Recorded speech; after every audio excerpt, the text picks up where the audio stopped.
Welcome to all of you on my YouTube channel यूपिया classes.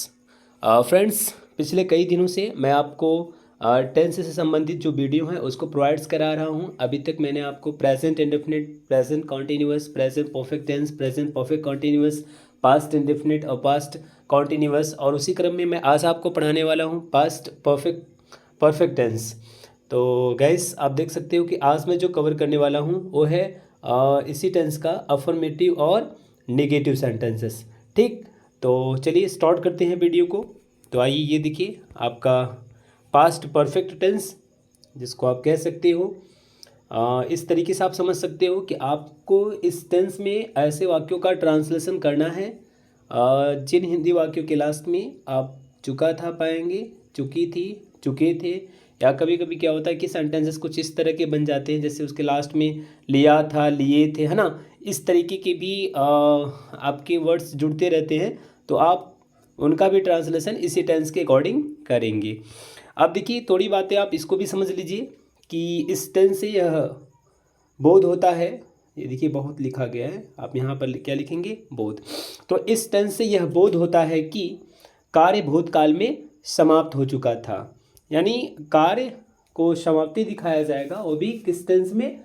भूतकाल में, यानी बीते हुए समय में। और एक बात आपको याद रखना है कि इस टेंस में, यानी वे वाक्य जिनके लास्ट में चुका था, चुकी थी, चुके थे, है ना, ऐसे वर्ड्स जुड़ते हैं, तो उसमें जो वो आपकी पास्ट परफेक्ट टेंस के होते हैं।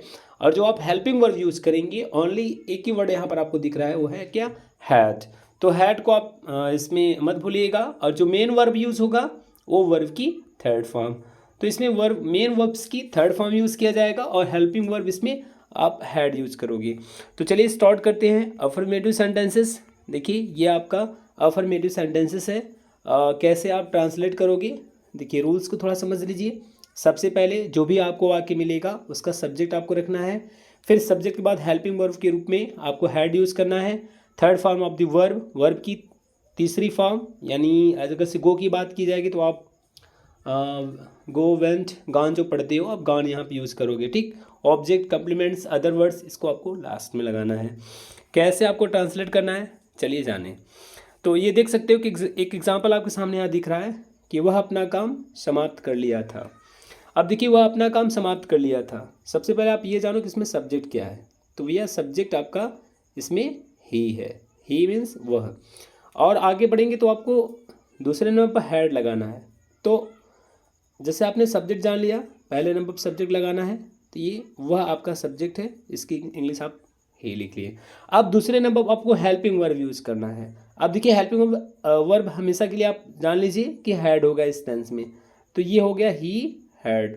अब आपको वर्ब की थर्ड फॉर्म लगाना होगा। वर्ब आप सबसे लास्ट में चले जाइए, देखिए चुका था, चुकी थी, लिया था, लिए थे, किए थे, जो भी इस तरह के वर्ड्स हैं किस में जुड़े हैं। देखिए यहाँ पर आपका एक वर्ड है समाप्त करना, है ना। तो समाप्त करना ही इसमें मेन वर्ब है, आप उसका थर्ड फॉर्म यूज करिए। फिनिश होता है फर्स्ट फॉर्म, अब आप यहाँ पर यूज करेंगे थर्ड फॉर्म, यानी फिनिश्ड। तो ही हैड, आप ये फिनिश्ड यूज करोगे, ठीक है ना।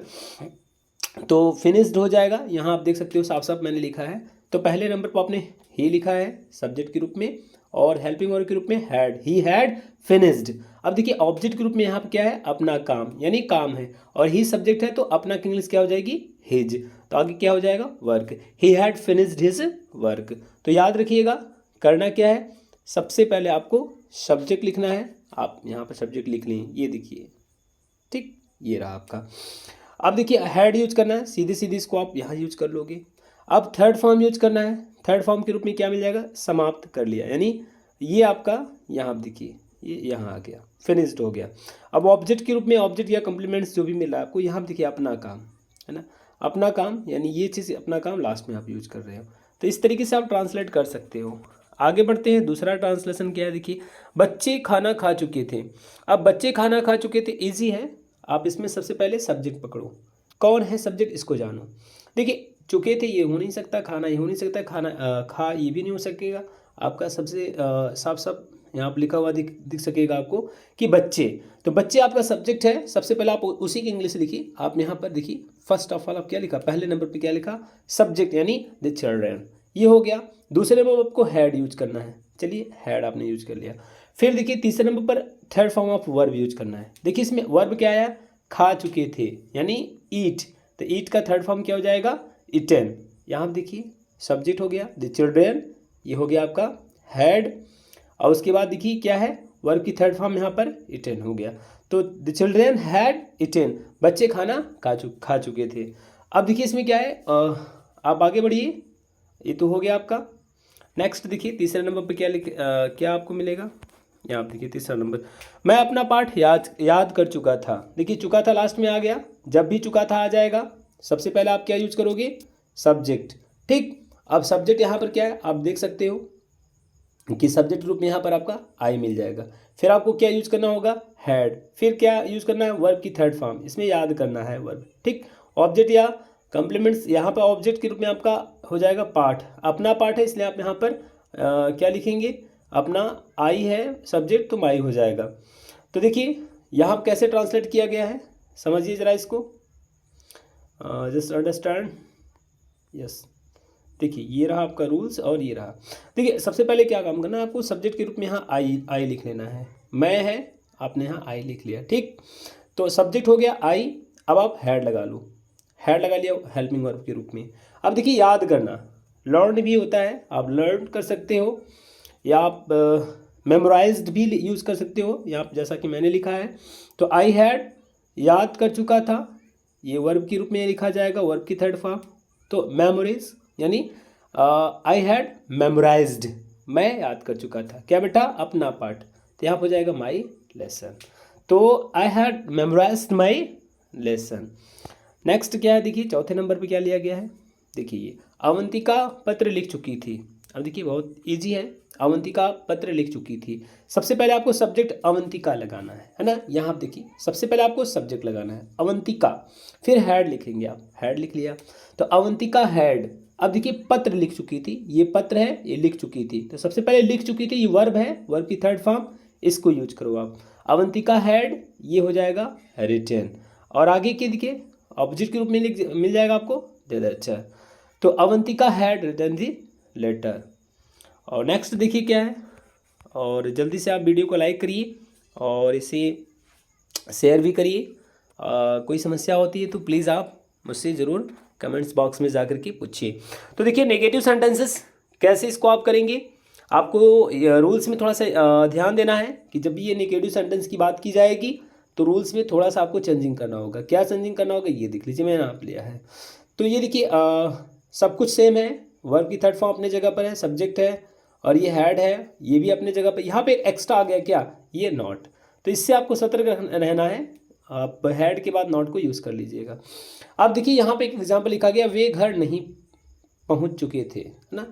तो सबसे पहले आपको सब्जेक्ट लिखना है।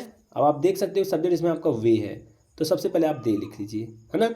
तो दे हो गया, हैड लगाना कंपलसरी है, लगा लीजिए हैड हेल्पिंग वर्ब के रूप में। और फिर आपको क्या लिखना है, आपको ये नॉट लिखना होगा यहाँ पर, तो नॉट ऑफ लिख लीजिए। तो दे हैड नॉट। अब आगे नेक्स्ट बढ़ते हैं, ये क्या है, ये आपका है वर्ब की थर्ड फॉर्म, यानी ये हो जाएगा रीच्ड, और लास्ट में आप होम लगा दीजिए, है ना। They had not reached home, ये आपका कंप्लीट ट्रांसलेशन हो गया। नेक्स्ट बढ़ते हैं, अगला देखते हैं क्या है। अगला देखिए यहाँ पर है, लड़के खाना नहीं खा चुके थे। अब देखिए लड़के आपका सब्जेक्ट है भाई, ये सब्जेक्ट पहले लिखना है लड़के, आप द बॉयज लिख लीजिए। दो चीज़ें आपका कंफर्म है, हैड और नॉट लगा लीजिए, सॉरी इसमें हैव नॉट हो चुके हैं, तो आप इसमें हैड दे दीजिएगा, चुके थे होना चाहिए ना, चुके थे। चलो, तो द बॉयज हैड नॉट, आगे क्या हो जाएगा, अब देखिए खा चुके थे यानी इटेन, और लास्ट में क्या हो जाएगा, द फूड, खाना, है ना। तो the boys have not eaten the food, लड़के खाना नहीं खा चुके थे। नेक्स्ट बढ़ते हैं और अगला देखते हैं क्या है। देखिए मैंने तुमको अलमारी से दूर रहने के लिए 100 बार मना कर चुकी थी। तो थोड़ा सा लंबा ट्रांसलेशन है, लेकिन कोई बात नहीं है, इजली आप इसको कर सकते हो। मैं यानी आई, आप इसमें सब्जेक्ट है, इसको लिख लीजिए। फिर आपको वही यूज़ करना है, ये देखिए नेगेटिव नहीं है, अफर्मेटिव है, तो आई हैड, आप क्या यूज़ करोगे, हैड। अब देखिए क्या लिखा गया है, टोल्ड यू। अब देखिए इसका थोड़ा सा सेंस पर जाइए, मैं तुमको अलमारी से दूर रहने के लिए 100 बार मना कर चुकी थी। तो देखिए ये मना कर चुकी थी यानी कह चुकी थी ना, मना कर चुकी थी, कह चुकी थी, दोनों एक ही बात है। तो इसीलिए कह चुकी थी यानी टेल का थर्ड फॉर्म यहाँ पर टोल्ड यूज किया गया है। तो आई हैड टोल्ड यू, मैं तुमको कह चुकी थी यानी मैं तुमको मना कर चुकी थी। अब देखिए नेक्स्ट क्या है, 100 बार यानी 100 टाइम्स। तो I had told you 100 times. अब देखिए आगे वाक्य को सेपरेट करना, आगे वाक्य को जोड़ना है अलमारी से दूर रखने के लिए। तो टू हो जाएगा स्टे अवे, दूर रहने के लिए। अब देखिए प्रेपोजिशन क्या लगेगा इसमें, फ्रॉम, और ये अलमारी से यानी फ्रॉम दी कपबोर्ड। तो I have told you 100 times to stay away from the cupboard. तो इस तरीके से आज आपने पास्ट परफेक्ट टेंस का अफर्मेटिव और नेगेटिव सेंटेंसेस पढ़ा है। मैं आपको कल इंट्रोगेटिव सेंटेंस पढ़ाऊंगा। इसके बाद मैं इसका कंपाउंड सेंटेंस भी पढ़ाएंगे जो बिफोर और आफ्टर की यूज़ द्वारा है ना। यानी जैसे आप कहते हो कि वर्षा होने से पहले मैं घर पहुंच चुका था, इस तरीके का भी मैं ट्रांसलेशन आपको एक अलग वीडियो में पढ़ाऊंगा। तो प्लीज़ आप चैनल से जुड़े रहिए, आप पर डे वीडियो को देखिए। Thank you very much, thank you.